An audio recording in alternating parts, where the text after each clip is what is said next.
नमो नमः। भवतां सर्वेषां स्वागतम। आप सभी विद्यार्थियों का संस्कृत कक्षा में स्वागत है।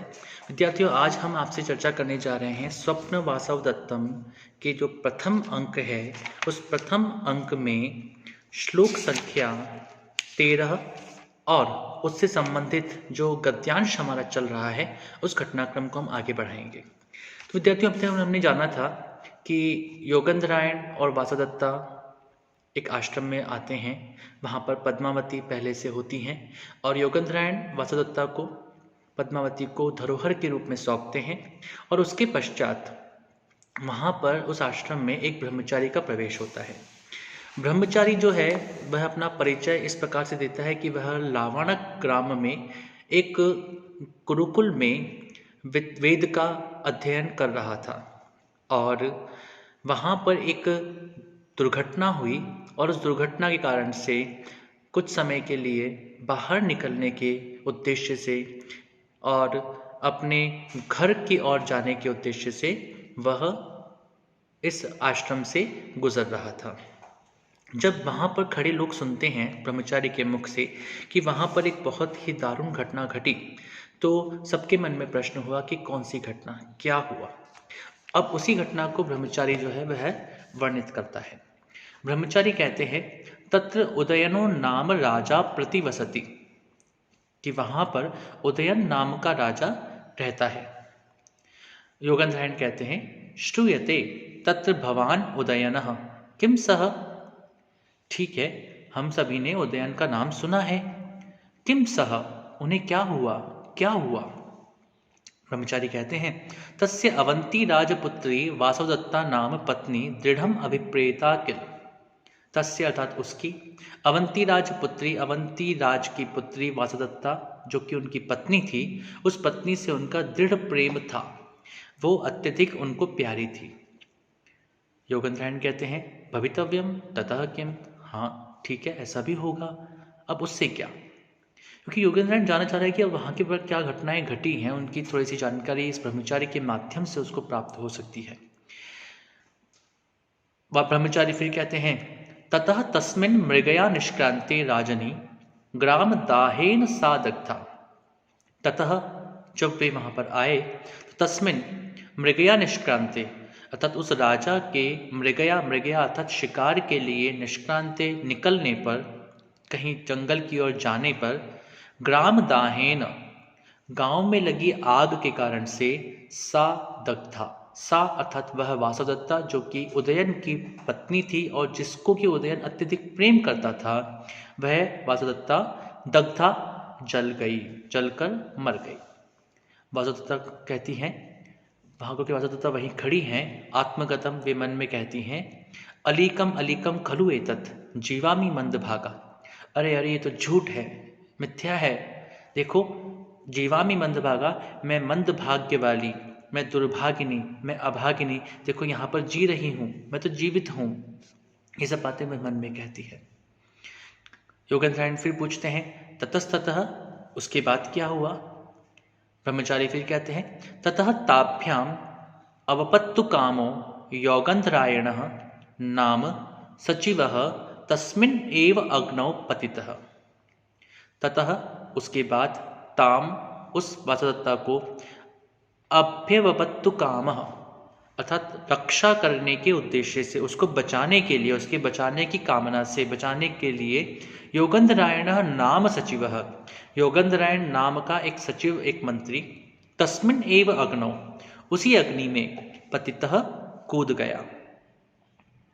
योगेंद्रायण कहते हैं, सत्यम पतितः इति ततस्ततः, क्योंकि योगेंद्रायण तो स्वयं यहाँ जीवित खड़ा है, लेकिन जो घटना वहाँ पर घटी है, जिस तरह की घटना पर का वहाँ पर वर्णन किया गया है उदयन के सामने, उसी तरह की घटना यहाँ पर ब्रह्मचारी बता रहे हैं। तो योगेंद्रायण कहते हैं, अच्छा सच में कूद गए थे क्या, अच्छा अच्छा बताओ आगे क्या हुआ। ब्रह्मचारी फिर कहते हैं, ततः प्रतिनिवृत्तः राजा तद्वृत्तान्तं श्रुत्वा तयोर्वियोग जनित संतापः तस्मिन् एव अग्नौ प्राणान् परित्यक्तु कामः अमात्यः महता यत्नेन वारितः, ततः उसके पश्चात प्रतिनिवृत्तः राजा, जब राजा शिकार से लौटा, तद वृत्तांतम श्रुत्वा, तो जब उसने उस संपूर्ण वृत्तांत को सुना कि वहां पर आग लग गई थी और आग में वासुदेवता जल गई और उसको बचाने के लिए योगेंद्रायण भी उस आग में कूदा और वह भी जल गया, तो तयोः,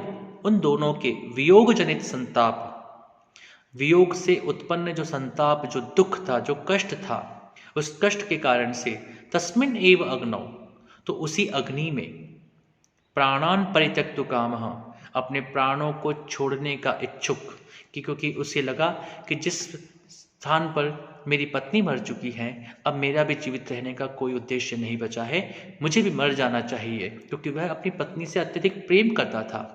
इसलिए अपने प्राणों को त्यागने का वह इच्छुक अमात्य महता यत्नेन वारितः, वहाँ पर जो अमात्य थे, वहाँ पर जो अन्य मंत्रीगण थे, उन सभी के द्वारा यत्नेन, बहुत यत्न के द्वारा, बार बार प्रयास करके, बहुत मेहनत करके उनको वारितः, उस अग्नि से, स्थल से, और अपने प्राणों को परित्याग करने के उनके जो इच्छा थी, उस इच्छा से उसको बहुत मुश्किल से दूर हटाया गया, उन्हें रोका गया।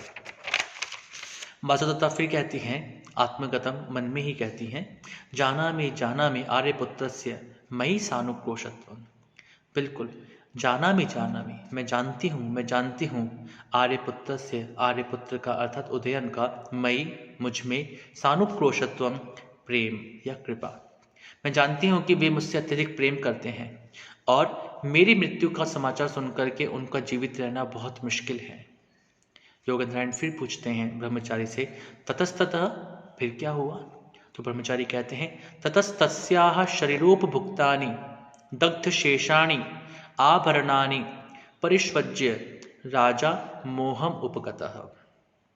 ततः, उसके पश्चात, तस्याः, उस वासुदत्ता के, शरीरोपभुक्तानि, जो शरीर पर धारण किए हुए थे, वासुदत्ता के द्वारा धारण किए हुए थे, दग्ध शेषाणि, ऐसे जलने से थोड़े शेष रह गए, आभरणानि, आभरण आदि, परिष्वज्य, उनको बार बार अपने से लगा करके, उनको बार बार अपने आप के समीप रख करके, उनको बार बार छू करके, छाती से लगा करके, राजा, वह जो राजा था, मोहम उपगतः, वह मोह को प्राप्त हो गया, मूर्छित हो गया, बेहोश हो गया।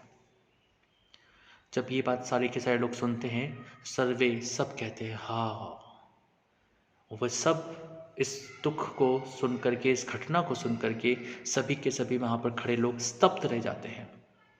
वासुदत्ता स्वगतम, मन में ही कहती हैं, सकाम इदानीम आर्य योगेंद्रायणः भवतु, हे आर्य योगेंद्रायण, आपका मनोरथ पूर्ण हो। हे आर्य योगेंद्रायण, मेरे पति से मैं अब दूर हूँ, हम बहुत बड़े कष्ट में हैं, और यदि आपका मनोरथ, आपकी इच्छा, अर्थात जो सभी के द्वारा विचार किया गया है, उदयन के राज्य को सबसे अधिक सुदृढ़ बनाने का विचार, उदयन के राज्य को दूसरे राज्यों का सहयोग प्राप्त करने का जो विचार है, हे ईश्वर, हमारे योगेंद्रायण के मनोरथ को पूर्ण करें। वहाँ पर खड़ी चेटी जो है, चेटी अर्थात दासिका जो है, दासी जो है, सेविका जो है, वह कहती है, भक्तितारिके रोदिति खलु इयम आर्या।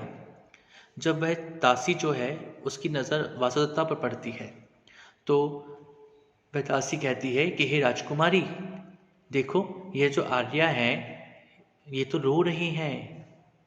पद्मावती कहती है, सानुक्रोशया भवितव्यम, वे दयालु हैं, किसी की भी इस प्रकार की दुर्घटना, इस घटना को सुन करके निश्चित रूप से किसी के भी आंखों में से आंसू आ जाएंगे। ये दयालु हैं, इस कारण से ये रो रही हैं। मूल रूप से कारण दूसरा है कि वासुदत्ता अपने पति से दूर है और पति की इस स्थिति को सोच करके, विचार करके वह रो रही हैं। लेकिन यहाँ पर पद्मावती का विचार था कि ये दयालु है, इस कारण से ये ऐसा, इस प्रकार से इनकी आंखों से आंसू आ रहे हैं।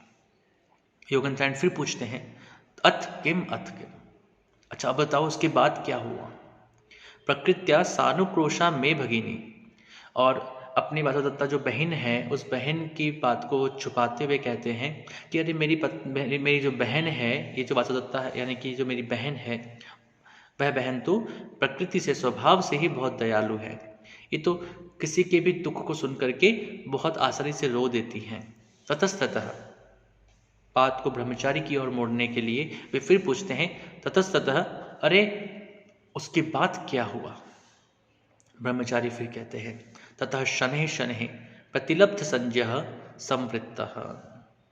फिर धीमे धीमे राजा को होश आया। पद्मावती फिर कहती हैं दृष्ट्या ध्रियते मोहम गत इति श्रुत्वा शून्यम एव मेर्द्यम्। भाग्य से वे अपने जीवन को धारण करते हैं। अच्छा है कि उनको फिर से होश आ गया, क्योंकि जब आपने कहा मोहम गतः, वे मूर्छित हो गए, वे बेहोश हो गए, तो एक इस बात को सुनकर के मेरा जो हृदय था वह हृदय तो शून्य हो गया था, किंग कर्तव्य मूड हो गया था। मुझे एकदम से लगा कि कहीं उनके प्राण ही ना चले गए हों। योगेंद्रायण फिर पूछते हैं ततस्ततः, उसके बाद क्या हुआ?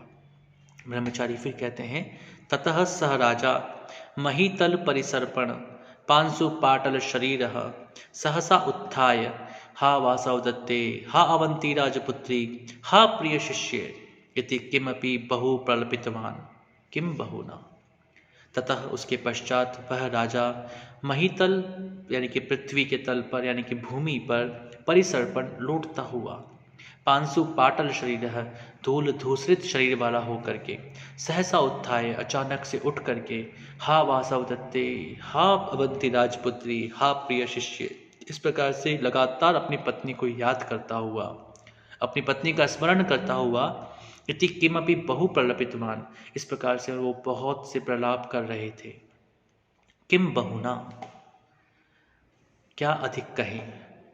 और एक श्लोक के माध्यम से वे उनकी उस अवस्था का वर्णन करते हैं। और श्लोक इस प्रकार से है नैवेदानीं तादृशाश्चक्रवाका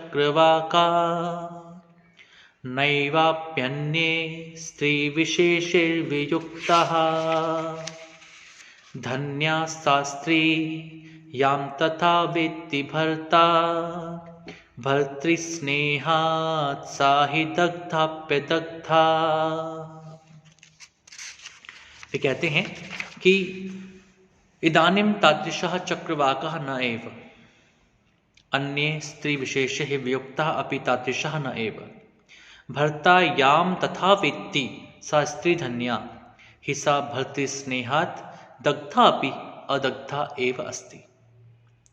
वे कहते हैं कि इदानीं तादृशः चक्रवाकः न एव, अब इस तरह के चक्रवाक, इस तरह के चकवा चकवी, इस तरह के पक्षी, इस तरह के लोग कहाँ हैं? अन्य स्त्री विशेष वियुक्ता अपि तादृशः न, स्त्रियों से वियुक्त होकर के जो अपने प्राणों को भी धारण नहीं करना चाहते हैं, जो मर जाना चाहते हैं, वैसे पुरुष कहाँ हैं? और उसके बाद वो कहते हैं कि भर्ता याम तथा वेत्ति, किसी का पति याम जिसको तथा वेत्ति उस प्रकार से जानता है, सा स्त्री धन्या, वह स्त्री धन्य है, ही सा भर्तृ स्नेहात दग्धा अपि अदग्धा एव, क्योंकि वह स्त्री तो उस आग में जलने के बावजूद भर्तृ स्नेहात अपने पति के स्नेह के कारण से, पति के प्रेम के कारण से, दग्धा अपि अदग्धा, जल जाने पर भी वह नहीं जली हुई के समान है, वह मर जाने पर भी नहीं मरी हुई के समान है, जिसका पति उसको इतना अधिक प्रेम करता है। उदयन के बारे में ब्रह्मचारी ने जो उसकी पत्नी प्रेम को दर्शाया, जिस प्रकार से हम देखते हैं कि राम ने जब सीता का अपहरण हुआ तो सीता की रक्षा के लिए, सीता को बचाने के लिए, सीता को पुनः लाने के लिए अपना संपूर्ण जीवन दांव पे लगा दिया। जिस प्रकार से राम एक श्रेष्ठ पति के रूप में हमारे सम्मुख हमें दिखाई देते हैं, उसी प्रकार से उदयन का वर्णन भी यहाँ पर किया गया और कहा गया कि वह जो वासुदत्ता है वह तो जली होने पर भी, जल जाने पर भी, मृत होने पर भी अमृत के समान है, नहीं जले हुए के समान है। निश्चित रूप से वह स्त्री धन्य है। तो यह था हमारा 13वां श्लोक और इसके आगे की घटना को हम शीघ्र ही अगले पाठों में आपके सम्मुख रखने का प्रयास करेंगे। आप सभी का बहुत बहुत धन्यवाद। नमो नमः। शुभम भवतु। पुनर्मिलामः।